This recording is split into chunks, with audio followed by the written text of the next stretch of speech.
Hello les propriétaires qui se bougent, c'est Pierre du site eldoradoimmobilier.com, spécialisé dans la location saisonnière et l'investissement locatif. Je vais vous expliquer comment automatiser la gestion de votre location saisonnière pour vous montrer comment des milliers et des milliers de propriétaires de par le monde ne mettent jamais un pied dans leur location saisonnière et même ne mettent jamais un pied dans le pays où il y a leur location saisonnière. Il y a énormément d'Américains qui possèdent des propriétés un peu partout dans le monde, donc y compris notamment en France, en Provence, parce qu'ils adorent cette région-là. Et ils viennent une fois par an, une fois tous les 2 ans, et ils louent toute l'année sans difficulté particulière parce qu'ils ont les bonnes stratégies. Peut-être que la ville du monde la plus extraordinaire pour ça, c'est Marrakech. Parce qu'à Marrakech, pas moins de 80% des locations saisonnières, des riads, des chambres d'hôtes qu'il y a en ville, en plein cœur de la ville, sont exploitées par des étrangers, notamment des Français, qui la proximité culturelle et géographique fait en sorte que les Français sont beaucoup présents à Marrakech, mais aussi beaucoup d'Australiens et de Canadiens. Et évidemment, ces gens-là, ils gèrent tout à distance. Alors, comment est-ce qu'ils font? Il y a plusieurs leviers et en fait, c'est ces leviers qui bloquent la plupart des propriétaires quand ils veulent investir à distance ou qui veulent plus s'occuper de leur location saisonnière à temps plein. On les comprend bien, il faut pouvoir dégager du temps pour se concentrer sur ce qui est essentiel, sur la stratégie, sur sa vie de famille, etc. ou pour développer son patrimoine en dehors d'une simple exploitation, d'une location saisonnière ou de quelques appartements, pour pouvoir grossir et utiliser l'effet de levier qu'on a avec ces principes-là. Donc l'automatisation, ça repose à la fois sur l'outil informatique, qui aujourd'hui est omniprésent, donc je vais vous expliquer comment on fait, et aussi sur la délégation à d'autres personnes, mais à moindre coût, en maîtrisant le système, parce que sinon, si vous passez par une conciergerie Airbnb, ce qui est tout à fait possible, vous allez y laisser entre 20 et 30% de votre rentabilité, et du coup, c'est plus si avantageux que ça de louer en courte durée par rapport à une location à l'année. Donc pour automatiser, il y a déjà ce qu'on peut faire, ce que vous pouvez faire de manière complètement détachée via l'outil informatique ou via quelques outils physiques. Le premier élément de la chaîne, c'est le checking, l'arrivée des locataires, la remise des clés. Ça peut se faire sans que vous ayez besoin d'être présent. Il faut accompagner les choses en envoyant un email bien précis. L'idéal, c'est avec des photos aux locataires avant leur arrivée pour bien vous assurer qu'ils vont bien comprendre la procédure. Et après, vous avez 3 possibilités.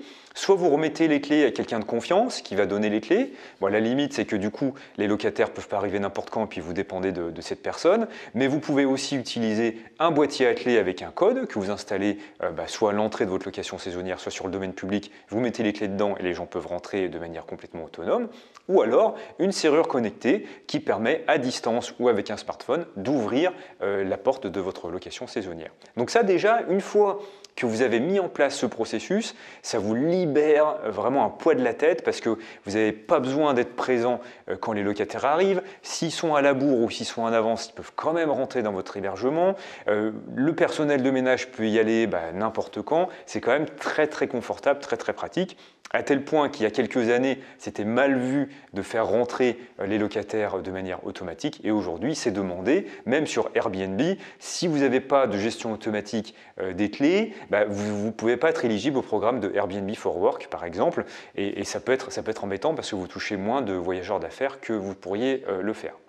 Donc ça, c'est vraiment le premier point qui est essentiel. Mais après, vous pouvez automatiser beaucoup de choses supplémentaires. Vous pouvez automatiser toute la relation avec la clientèle. Il y a des systèmes qui s'appellent des autorépondeurs, c'est des logiciels ou des sites internet comme GetResponse par exemple, Mailchimp, etc. Il y en a plein. Vous pouvez retrouver la liste sur eldoradoimmobilier.com. Vous pouvez utiliser ça, vous rentrez l'email de votre locataire que vous avez récupéré au moment de la réservation et ça lui déroule autant d'emails que vous voulez, donc un premier email pour lui dire merci d'avoir réservé, c'est super génial, je vous adore. Ensuite un deuxième email pour lui dire voilà pour la remise des clés, ça va se passer comme ça, j'utilise un boîtier à code et voici où le trouver et comment l'utiliser. Deuxième point. Ensuite, un petit email pour lui demander s'il est bien arrivé, s'il a besoin de quoi que ce soit. Un email pour lui rappeler à quelle heure il doit partir. Et un email après pour susciter les bons commentaires, pour le relancer, pour avoir des commentaires sympathiques et pour alimenter votre système là-dedans. Et qu'est-ce que vous avez à faire pour ça? Vous avez simplement à créer l'email une fois et ensuite, vous pouvez démultiplier la façon de le faire en ayant une liste. Vous rentrez l'email, vous avez juste à rentrer l'email de la nouvelle personne, de la nouvelle réservation que vous avez eue et ça lui déroule tous les emails qui vont derrière. Autre moyen, autre chose qu'on peut automatiser, et à ce moment-là c'est plutôt de la délégation, c'est le ménage. Voilà, parce que le ménage c'est quand même quelque chose qui prend beaucoup de temps dans une location saisonnière, et finalement quand on passe par un prestataire, ça ne revient pas si cher que ça, et on peut encore réduire les coûts et pas passer par une société en tant que telle. Vous pouvez recruter directement du personnel de ménage, voilà, une petite annonce sur Le Bon Coin ou sur des sites spécialisés comme Je me propose par exemple, mais il y en a plein. Vous pouvez trouver ça facilement, Jobol, etc. Et vous passez une annonce, là il faudrait, l'idéal c'est d'être présent au moins une fois, vous recevez les 3-4 personnes qui vous paraissent les plus compétentes, les plus adaptées pour faire le ménage dans votre location saisonnière, qui comprennent un peu comment fonctionne une location saisonnière, par exemple des choses toutes bêtes, mais le fait d'ouvrir les volets avant l'arrivée des locataires, de remettre les meubles bien dans le bon sens, ça permet de maximiser l'impact que les gens vont avoir et la première impression qu'ils vont avoir en rentrant dans la location. Donc ça, c'est vraiment important. Une fois que vous avez trouvé quelqu'un qui a cette sensibilité-là, vous pouvez complètement gérer à distance en lui envoyant les dates où elle doit faire le ménage ou même carrément en lui donnant accès à votre calendrier de réservation. Elle peut consulter les dates et du coup s'organiser quand elle veut. C'est vrai que gérer une location saisonnière, c'est confortable pour quelqu'un qui fait le ménage parce qu'elle a plusieurs heures pour intervenir. En général, les gens partent, vous pouvez leur demander de partir à 11h ou à midi, et les suivants, ils arrivent à 17h ou 18h. Du coup, il y a vraiment une large plage horaire pour que la personne puisse s'organiser pour faire le ménage, donc c'est vraiment confortable. Et du coup, une fois que vous avez sélectionné cette personne pour faire le ménage, vous pouvez aussi contrôler ce qu'elle fait, parce que vous utilisiez une application dédiée ou WhatsApp, tout simplement, elle peut vous faire des photos de la location à chaque fois. Vous lui dites que c'est à la fois pour voir comment est la location, pour éviter qu'elle se sente trop fliquée. Vous pouvez aussi avancer, et c'est tout à fait la vérité, que vous avez besoin de savoir dans quel état les locataires précédents ont laissé l'appartement pour pouvoir leur facturer sur la caution si jamais il y a un problème. Donc elle vous prend des photos à chaque fois. Que vous les regardiez ou que vous ne les regardiez pas, elle n'a pas forcément à le savoir, donc du coup, vous pouvez très bien économiser encore plus de temps en passant par ce principe-là. Et une fois que vous avez ce système-là en place, ça fonctionne tout seul. Pour rester dans une logique humaine et motiver le personnel de ménage, vous pouvez aussi avoir un petit système de primes. À chaque fois que vous avez un commentaire 5 étoiles qui parle du ménage, vous lui donnez une petite prime, ça peut être quelque chose de très motivant pour elle. Autre élément que vous pouvez externaliser complètement, c'est la gestion du linge. Moi, ce que je conseille, c'est d'utiliser la personne qui fait le ménage pour aussi gérer le linge, qu'elle gère tout de A à Z à ce niveau-là. Donc pour moi, c'est quelque chose d'incontournable. Quand je recrute quelqu'un pour faire le ménage, il faut absolument qu'elle fasse le linge aussi. Ce que vous pouvez externaliser également, ça peut aller jusqu'au fait de répondre carrément aux gens, aux clients potentiels, que ce soit au téléphone ou par mail.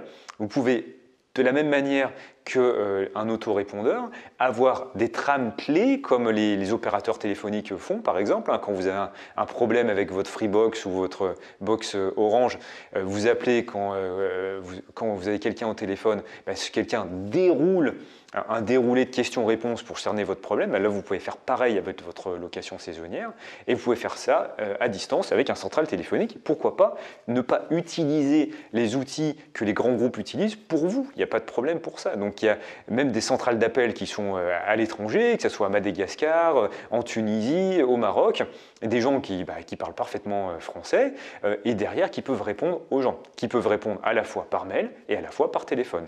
Donc ils peuvent vraiment gérer tout de A à Z, de la question de la réservation à l'encaissement des cautions, au fait d'envoyer les contrats et même résoudre les problèmes des locataires quand ils se présentent. Vous pouvez, en utilisant des différents fuseaux horaires, avoir un système de réponse aux gens qui dure 24/24 en utilisant 2 centrales d'appel dans 2 pays différents. Et il y a même des pays comme Madagascar par exemple où ils s'organisent eux-mêmes, ils ont l'habitude de faire ça pour des sociétés d'assurance, etc. Et ils s'organisent eux-mêmes pour répondre 24/24. Donc c'est super intéressant. Quand vous commencez à avoir pas mal de locations saisonnières, pas mal d'unités à louer, ça peut revenir à vraiment pas cher. Pour de la réponse 24-24, on va être à quelque chose comme à peu près 1000-1200 € par mois, ce qui n'est pas non plus démentiel. Et pour une réponse en horaire ouvré, vous allez être à 400, 600, 700 € par mois, ce qui n'est pas non plus quelque chose de démentiel par rapport à un service. Si vous passez par un service en France, ce qui est super parce qu'on reste en local, là ça va plutôt être facturé à l'appel et à l'appel ça va vous coûter entre 1 € et 2 € l'appel. Donc il faut faire attention parce que si vous avez une politique agressive de prix, vous allez avoir beaucoup d'appels. Donc du coup, si vous passez par ce système-là en France, il vaut mieux monter votre tarif pour augmenter votre rentabilité d'une part et filtrer plus les locataires. Ça vous permettra aussi d'avoir des meilleurs locataires, ceci dit en passant, et du coup vous aurez un peu moins d'appels. Donc voilà comment on automatise ça. Combien ça coûte? Donc je viens de vous expliquer pour la délégation par téléphone. Pour la délégation du ménage et du linge, on va être... Alors tout dépend de la taille de votre location, de votre appart ou de votre maison, bien sûr, mais pour un studio T2, on va être autour de entre 20 et 30 € ménage plus évidemment charges sociales et gestion du linge. Donc ce n'est pas non plus quelque chose de démentiel. Avec la pandémie du coronavirus, je vous conseille de monter un petit peu en gamme. De toute façon, d'une manière générale, la propreté, c'est quelque chose d'essentiel. Donc peut-être que vous pouvez carrément y mettre 40 € et du coup, quand vous louez à la nuitée, vous louez à la nuitée plus cher pour pouvoir rentrer dans vos frais. Donc ça peut être une bonne stratégie aussi. Concernant les boîtiers attelés, le checking automatique, etc., une serrure connectée, moi, ce n'est pas vraiment la solution que je préconise parce qu'il y a quand même un coût d'acquisition qui va être de 100-150 € par serrure. Et derrière, vous allez souvent avoir un coût de gestion au mois. Donc, moi, je trouve que c'est un petit peu onéreux. Moi, j'utilise le bon vieux boîtier à code parce que le gros avantage, c'est que ça tombe jamais en panne. Et si ça tombe en panne, vous pouvez avoir un boîtier de secours. Et là, l'investissement sur un boîtier de type Masterlock. Masterlock, c'est une marque. L'idée, c'est pas de faire de la pub ici, mais c'est la marque qui rayonne, qui domine tout le marché. Pour un Masterlock d'une taille correcte, ça va vous revenir à 30-35 €.